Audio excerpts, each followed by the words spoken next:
मैं एक छोटा आम हूं जो अपने पेड़ से गिरकर फल की टोकरी में खो गया। यहां चारों ओर रंग बिरंगे फल हैं।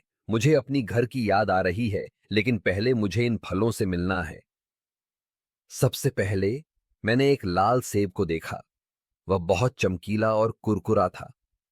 मैंने उससे पूछा, क्या तुम मुझे मेरे पेड़ तक पहुंचा सकते हो? सेब ने मुस्कुराते हुए कहा, मैं तो यहां बहुत खुश हूं, लेकिन तुम अपने पेड़ की याद कर रहे हो, तो चलो, मैं तुम्हें एक रास्ता बताता हूं। फिर मैंने एक केले को देखा। वह लटकता हुआ और मजेदार था। मैंने उससे भी मदद मांगी। केला बोला, तुम्हें अपने रास्ते पर चलना होगा, लेकिन पहले क्या तुम मेरे साथ एक मजेदार खेल खेलना चाहोगे? मैंने सोचा, खेलने में क्या हर्ज है। हमने एक छोटा सा खेल खेला और मैं हंसते हंसते थक गया। केला बोला, अब तुम और भी मजबूत हो गए हो। तुम अपने पेड़ तक पहुंचने के लिए तैयार हो। फिर मैंने एक संतरे से मुलाकात की। संतरा बहुत रसदार और मीठा था। उसने कहा, तुम्हें अपने पेड़ की खुशबू याद है? वह तुम्हें वापस ले जाएगी। मैंने कहा, हां, मुझे अपनी खुशबू याद है। संतरे ने मुझे एक रास्ता बताया, लेकिन कहा, तुम्हें अपनी पहचान नहीं भूलनी चाहिए। मैंने सोचा, मैं एक आम हूं और मुझे अपने पेड़ की ओर बढ़ना है। मैंने संतरे का धन्यवाद किया और आगे बढ़ा। आखिरकार मैंने एक अनानास को देखा। वह बड़ा और मजबूत था। मैंने उससे कहा, क्या तुम मुझे मेरे पेड़ तक ले जा सकते हो? अनानास ने कहा, तुम्हें अपने रास्ते पर चलना होगा। मैं तुम्हें ताकत दूंगा। उसने मुझे अपनी ताकत दी और मैं और भी आत्मविश्वास से आगे बढ़ा। अब मैं अपने पेड़ के करीब था। मैंने अपने दोस्तों से कहा, धन्यवाद दोस्तेली का था। दोस्तों, आप सबने मेरी मदद की। उन्होंने कहा, हमेशा याद रखो, तुम कभी अकेले नहीं हो। आखिरकार मैंने अपने पेड़ को देखा। उसकी हरी पत्तियां और मीठी खुशबू ने मुझे बुलाया। मैंने खुशी से चिल्लाया, मैं वापस आ गया। इस यात्रा ने मुझे सिखाया कि दोस्ती और सहयोग से हम किसी भी मुश्किल का सामना कर सकते हैं। और अब मैं अपने पेड़ पर वापस हूं, जहां मैं हमेशा से बिलोंग करता था। मैं एक पेंगुइन हूं और आज मैं एक अनोखी दौड़ में हिस्सा लेने जा रहा हूं। मेरे सामने है एक ऊंट जो अपनी ताकत और सहन शक्ति के लिए मशहूर है। क्या आप सोच सकते हैं, एक पेंगुइन और एक ऊंट रेगिस्तान में दौड़ रहे हैं। यह सुनने में अजीब लगता है, लेकिन यह सच है। जब दौड़ शुरू हुई तो मैंने अपनी वॉडलिंग चाल से शुरुआत की। ऊंट ने मुझे देखकर हंसते हुए कहा, तुम्हारी चाल तो बहुत मजेदार है पेंगुइन। मैंने मुस्कुराते हुए जवाब दिया, हां, लेकिन मैं अपने तरीके से दौड़ने में विश्वास रखता हूं। जैसे जैसे हम दौड़ते गए, मैंने देखा कि ऊंट अपनी लंबी टांगों से तेजी से आगे बढ़ रहा है, लेकिन मैंने अपने छोटे पैरों से भी तेजी से वॉडलिंग करना शुरू किया।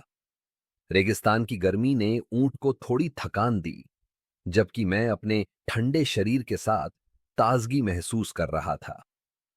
फिर अचानक एक तेज हवा आई और मेरे पंखों को झकझोर दिया। मैंने सोचा, क्या मैं उड़ सकता हूं? लेकिन फिर मुझे याद आया कि मैं पेंगुइन हूं, उड़ नहीं सकता। लेकिन मैंने अपने आप को संभाला और दौड़ना जारी रखा। ऊंट ने मुझसे कहा, तुम्हारे पास कोई योजना नहीं है पेंगुइन? मैंने हंसते हुए कहा, मेरी योजना है मजे करना। और मैं अपनी वॉडलिंग चाल के साथ आगे बढ़ता रहा। फिर अचानक एक बड़ा रेत का तूफान आ गया। ऊंट ने कहा, यह तो बुरा है। लेकिन मैंने सोचा, यह तो मजेदार होगा। मैंने अपनी चाल को तेज किया और रेत में कूदने लगा।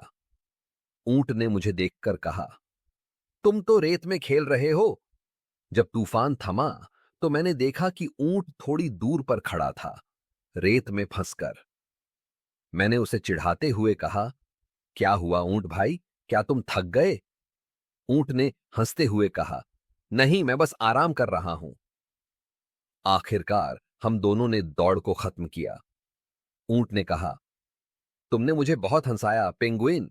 मैंने कहा, और तुमने मुझे सिखाया कि सहन शक्ति कितनी महत्वपूर्ण है। इस दौड़ ने हमें यह सिखाया कि कभी कभी मजा और हंसी ही असली जीत होती है। चाहे हम कितने भी अलग क्यों ना हो, हम सभी एक साथ मिलकर मजे कर सकते हैं। मैं एक अनोखे सफर पर निकला हूं, जहां सभी फल मिलकर एक खूबसूरत इंद्रधनुष बनाने की कोशिश कर रहे हैं। मेरा नाम केला है और मैं इस सफर का हिस्सा बनने के लिए बहुत उत्सुक हूं।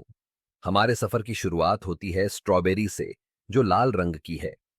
उसकी चमकदार लाल रंगत देखकर मुझे बहुत खुशी होती है। स्ट्रॉबेरी कहती है, चलो हम सब मिलकर एक इंद्रधनुष बनाते हैं। उसकी बात सुनकर सभी फल एकजुट हो जाते हैं। फिर आता है नीला जामुन, अम्धी की शका अमन, जो अपने गहरे नीले रंग के साथ सबका ध्यान खींचता है। वह कहता है, मैं इंद्रधनुष का नीला रंग बनूंगा। उसकी बात सुनकर मैं सोचता हूं कि नीला रंग कितना खास होता है। अब बारी आती है संतरे की, जो अपने चमकीले नारंगी रंग के साथ सबको प्रेरित करती है। वह कहती है, मैं इंद्रधनुष का नारंगी रंग बनूंगी। उसकी ऊर्जा हमें और भी उत्साहित करती है। फिर हम सब मिलकर एक गोलाकार बनाते हैं। मैं अपनी पीली रंगत के साथ सबके बीच में खड़ा होता हूं। मैं इंद्रधनुष का पीला रंग बनूंगा। मैं गर्व से कहता हूं, हम सभी फल एक दूसरे के रंगों की सराहना करते हैं। हर एक फल का रंग अलग है, लेकिन जब हम सब मिलते हैं तो एक अद्भुत इंद्रधनुष बनता है। यह हमें सिखाता है कि विविधता में ही एकता है। जैसे जैसे हम आगे बढ़ते हैं, हमें एक दूसरे के रंगों की खूबसूरती का एहसास होता है। हम सब मिलकर एक दूसरे का समर्थन करते हैं। यह सफर हमें दोस्ती और सहयोग का महत्व सिखाता है। आखिरकार, जब हम सब एक साथ होते हैं तो इंद्रधनुष का रंग और भी चमकीला हो जाता है। यह हमें याद दिलाता है कि जब हम मिलकर काम करते हैं तो हम कुछ भी हासिल कर सकते हैं। इस अद्भुत सफर के अंत में हम सब एक दूसरे को गले लगाते हैं और अपने इंद्रधनुष का जश्न मनाते हैं। यह सफर सिर्फ रंगों का नहीं, बल्कि दोस्ती और एकता का भी है। हम सबने मिलकर एक खूबसूरत इंद्रधनुष बनाया है और यह हमें हमेशा याद रहेगा कि हम सब अलग अलग हैं, लेकिन जब हम एक साथ होते हैं तो हम अद्भुत चीजें कर सकते हैं। मैं एक छोटा आम हूं, जो अपने पेड़ से गिरकर फल की टोकरी में खो गया।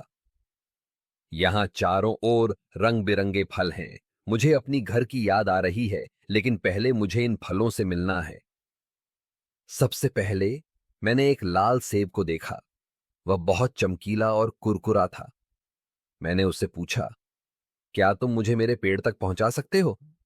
सेब ने मुस्कुराते हुए कहा, मैं तो यहां बहुत खुश हूं, लेकिन तुम अपने पेड़ की याद कर रहे हो, तो चलो मैं तुम्हें एक रास्ता बताता हूं। फिर मैंने एक केले को देखा।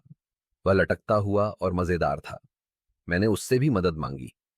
केला बोला, तुम्हें अपने रास्ते पर चलना होगा, लेकिन पहले क्या तुम मेरे साथ एक मजेदार खेल खेलना चाहोगे? मैंने सोचा, खेलने में क्या हर्ज है। हमने एक छोटा सा खेल खेला और मैं हंसते हंसते थक गया। केला बोला, अब तुम और भी मजबूत हो गए हो। तुम अपने पेड़ तक पहुंचने के लिए तैयार हो। फिर मैंने एक संतरे से मुलाकात की। संतरा बहुत रसदार और मीठा था। उसने कहा, तुम्हें अपने पेड़ की खुशबू याद है? वह तुम्हें वापस ले जाएगी। मैंने कहा, हां, मुझे अपनी खुशबू याद है। संतरे ने मुझे एक रास्ता बताया, लेकिन कहा, तुम्हें अपनी पहचान नहीं भूलनी चाहिए। मैंने सोचा, मैं एक आम हूं और मुझे अपने पेड़ की ओर बढ़ना है। मैंने संतरे का धन्यवाद किया और आगे बढ़ा। आखिरकार मैंने एक अनानास को देखा। वह बड़ा और मजबूत था। मैंने उससे कहा, क्या तुम मुझे मेरे पेड़ तक ले जा सकते हो? अनानास ने कहा, तुम्हें अपने रास्ते पर चलना होगा। मैं तुम्हें ताकत दूंगा। उसने मुझे अपनी ताकत दी और मैं और भी आत्मविश्वास से आगे बढ़ा। अब मैं अपने पेड़ के करीब था। मैंने अपने दोस्तों से कहा, धन्यवाद दोस्तों लिखा था। दोस्तों, आप सबने मेरी मदद की। उन्होंने कहा, हमेशा याद रखो तुम कभी अकेले नहीं हो। आखिरकार मैंने अपने पेड़ को देखा। उसकी हरी पत्तियां और मीठी खुशबू ने मुझे बुलाया। मैंने खुशी से चिल्लाया, मैं वापस आ गया। इस यात्रा ने मुझे सिखाया कि दोस्ती और सहयोग से हम किसी भी मुश्किल का सामना कर सकते हैं। और अब मैं अपने पेड़ पर वापस हूं, जहां मैं हमेशा से बिलोंग करता था। मैं एक पेंगुइन हूं और आज मैं एक अनोखी दौड़ में हिस्सा लेने जा रहा हूं। मेरे सामने है एक ऊंट जो अपनी ताकत और सहन शक्ति के लिए मशहूर है। क्या आप सोच सकते हैं, एक पेंगुइन और एक ऊंट रेगिस्तान में दौड़ रहे हैं। यह सुनने में अजीब लगता है, लेकिन यह सच है। जब दौड़ शुरू हुई तो मैंने अपनी वॉडलिंग चाल से शुरुआत की। ऊंट ने मुझे देखकर हंसते हुए कहा, तुम्हारी चाल तो बहुत मजेदार है पेंगुइन। मैंने मुस्कुराते हुए जवाब दिया, हां, लेकिन मैं अपने तरीके से दौड़ने में विश्वास रखता हूं। जैसे जैसे हम दौड़ते गए, मैंने देखा कि ऊंट अपनी लंबी टांगों से तेजी से आगे बढ़ रहा है, लेकिन मैंने अपने छोटे पैरों से भी तेजी से वॉडलिंग करना शुरू किया। रेगिस्तान की गर्मी ने ऊंट को थोड़ी थकान दी, जबकि मैं अपने ठंडे शरीर के साथ ताजगी महसूस कर रहा था। फिर अचानक एक तेज हवा आई और मेरे पंखों को झकझोर दिया। मैंने सोचा, क्या मैं उड़ सकता हूं? लेकिन फिर मुझे याद आया कि मैं पेंगुइन हूं, उड़ नहीं सकता। लेकिन मैंने अपने आप को संभाला और दौड़ना जारी रखा। ऊंट ने मुझसे कहा, तुम्हारे पास कोई योजना नहीं है पेंगुइन? मैंने हंसते हुए कहा, मेरी योजना है मजे करना। और मैं अपनी वॉडलिंग चाल के साथ आगे बढ़ता रहा। फिर अचानक एक बड़ा रेत का तूफान आ गया। ऊंट ने कहा, यह तो बुरा है। लेकिन मैंने सोचा, यह तो मजेदार होगा। मैंने अपनी चाल को तेज किया और रेत में कूदने लगा। ऊंट ने मुझे देखकर कहा, तुम तो रेत में खेल रहे हो। जब तूफान थमा तो मैंने देखा कि ऊंट थोड़ी दूर पर खड़ा था, रेत में फंसकर। मैंने उसे चिढ़ाते हुए कहा, क्या हुआ ऊंट भाई,